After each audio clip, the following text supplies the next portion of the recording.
Halo teman-teman, kita dari kelompok 7 dari kelas Akuntansi Keuangan Menengah 2, Seksi B yang beranggotakan saya Jessie Feliciana Sunto.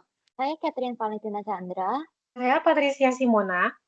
Saya Rosalia Dominic, kita akan membahas tentang income taxes.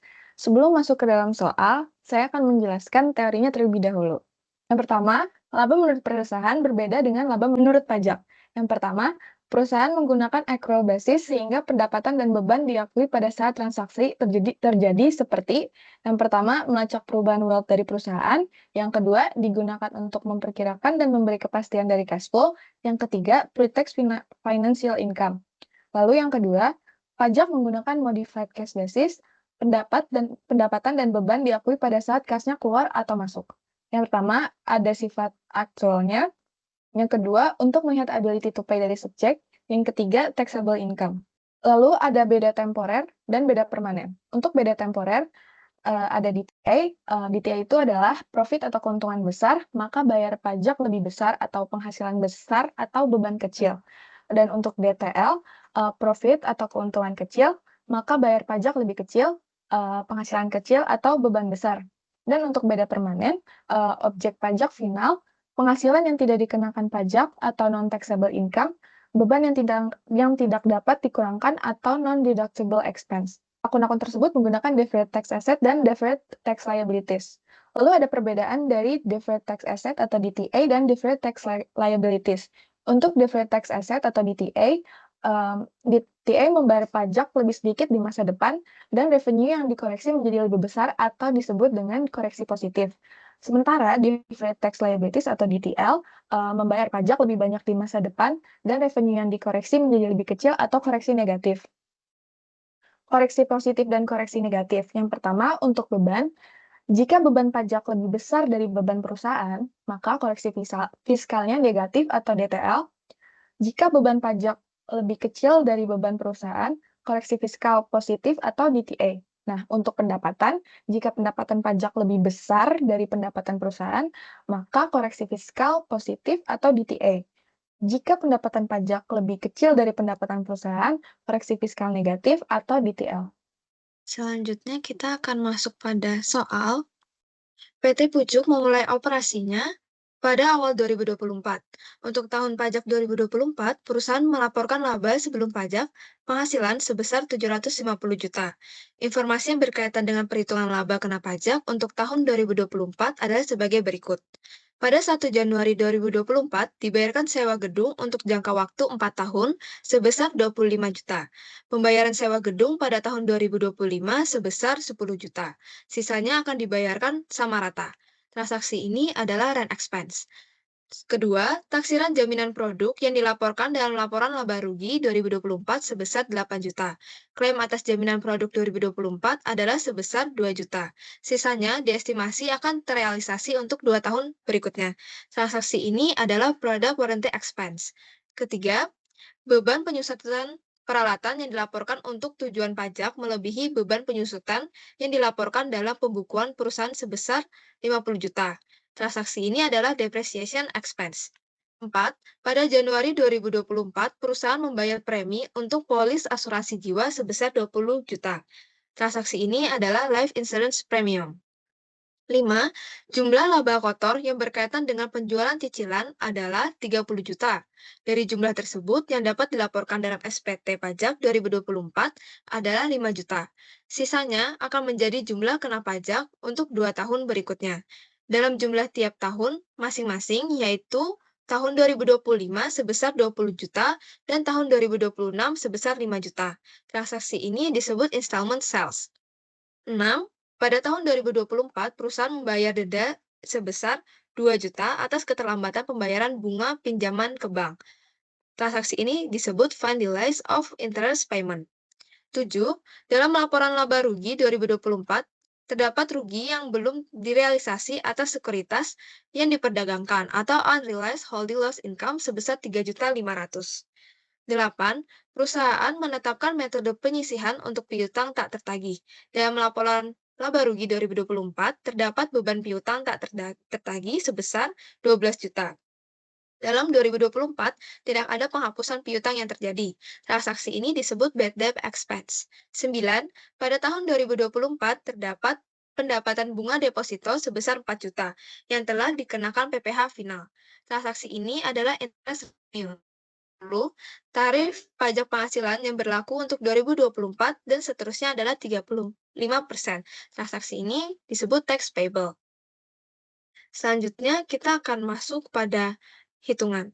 Untuk step pertama, kita akan membuat klasifikasi. Pada klasifikasi ini berisikan beberapa tabel, yaitu ada transaksi, pajak atau cash basis, komersial atau accrual basis, koreksi, kategori, dan temporary atau permanen. Untuk koreksi, cara perhitungannya pajak dikurangi komersial.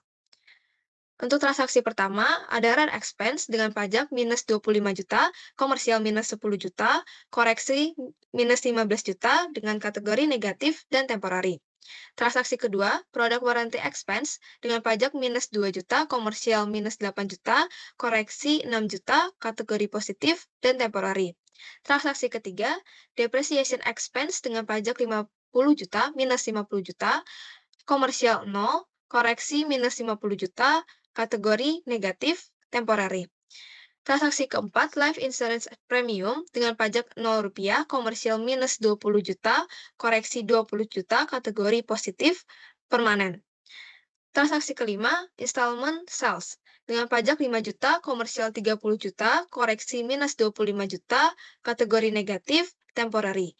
Transaksi keenam, find delays of interest payment dengan pajak Rp0, komersial minus 2 juta, koreksi 2 juta, kategori positif, permanen.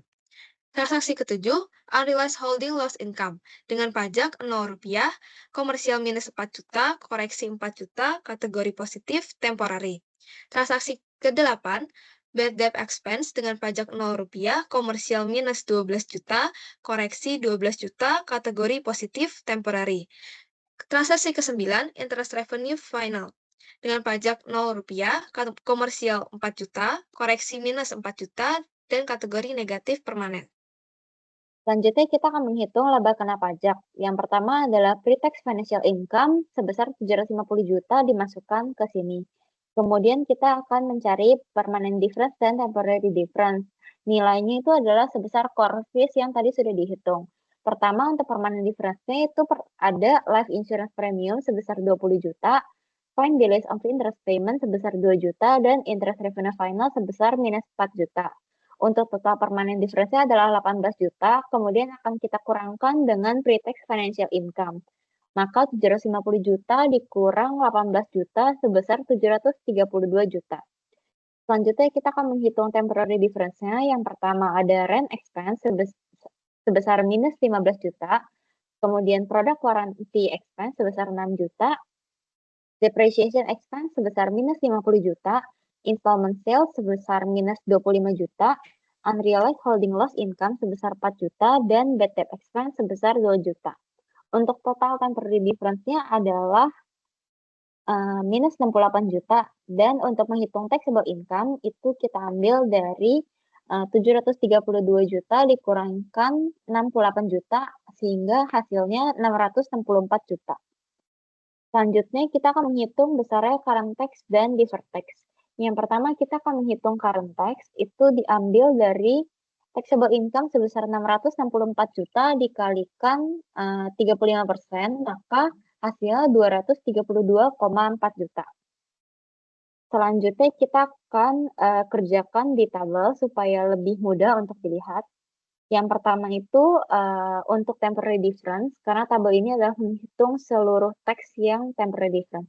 Yang pertama ada rent expense, itu termasuk DTL, dan dia itu di keterangan soalnya adalah sisa 15 juta itu akan dibagi rata untuk 4 tahun dikurangnya 1 tahun karena sudah dilunaskan tahun pertama. Maka sisa 3 tahun, 15 juta kita bagi 3 adalah masing-masing tahun 5 juta. Maka current-nya 5 juta dan non-current-nya 5 juta plus 5 juta, totalnya 10 juta.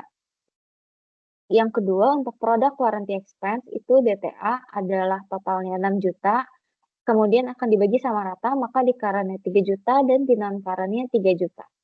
Yang ketiga, depreciation expense adalah DTL non-current sebesar 50 juta dan tidak ada keterangan tambahan yang lain. Selanjutnya untuk installment sales adalah DTL current sebesar 20 juta dan DTL non-current sebesar 5 juta. Itu adalah keterangan di soal. Selanjutnya untuk nomor 5 adalah DTA current 4 juta. Dan terakhir bad debt expense adalah DTA current 12 juta. Kemudian kita akan menghitung masing-masing total baik untuk current maupun non-current dan untuk DTA dan DTL. Yang pertama, total DTA current adalah 19 juta, total DTA non-current adalah 3 juta, total DTL current adalah 25 juta, dan total DTL non-current adalah 65 juta. Selanjutnya, kita akan menghitung pengenaan deferred tax-nya itu sebesar 35%. Untuk DTA current-nya adalah 6,65 juta, untuk DTA non-current adalah 1,05 juta, untuk DTL current adalah 8,75 juta, dan untuk DTL non-current adalah 22,75 juta. Selanjutnya, kita akan tuliskan di samping sebelah kiri ini lebih mudah. Untuk deferred tax assetnya seperti jumlah yang tadi, untuk current-nya 6,65 juta, non-current-nya 1,05 juta, untuk deferred tax liability-nya current 8,5 juta, dan non-current-nya 22,75 juta. Selanjutnya, kita akan masuk ke bagian jurnal. Jadi, jurnal yang pertama itu kita akan mencatat current tax, yaitu income tax expense current pada income tax payable current sebesar 232.400.000. Lalu, yang jurnal kedua, kita akan mencatat DTA baik yang current atau non-current, dan juga DTL baik yang current ataupun non-current. DTA current ada sebesar 6.650.000, lalu DTA non-current sebesar 1.050.000. DTL current sebesar 8.750.000 dan DTL non-current sebesar 22.750.000. Lalu ada akun income tax expense deferred sebagai pembalance antara DTA dan juga DTL sebesar 23.800.000. Untuk jurnal yang di kanan itu adalah jurnal untuk DTA DTL, tetapi itu hanya yang dipisah. Selanjutnya ada statement of comprehensive income, tapi yang partial. Yang pertama ada income before tax sebesar 750 juta, lalu ada income tax expense, ada current dan juga non-current. Yang current sebesar 232.400.000 dan yang non-current sebesar 23.800. Jumlah antara yang current dan juga non-current adalah sebesar 256.200. Lalu net income after income tax adalah income before tax yaitu 750 juta dikurang 256.200 sebesar 493.800. Lalu yang terakhir ada statement of financial position. Yang pertama adalah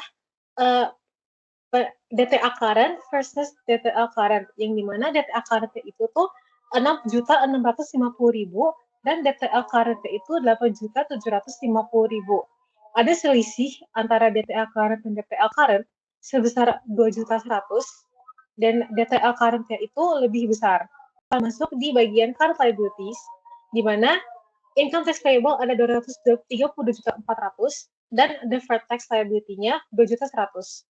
Lalu ada perbandingan antara DTA non-current dengan DTL non-current, yang dimana DTL non-current-nya adalah 1.050.000 dan DTL non-current-nya 22.750.000. Ada selisih 21.700 di mana DTL non-current-nya itu lebih besar. Akun ini akan masuk ke bagian non-current liabilities, deferred tax liability, sebesar 21.700. Sekian video materi tentang income tax dari kelompok kami. Terima kasih.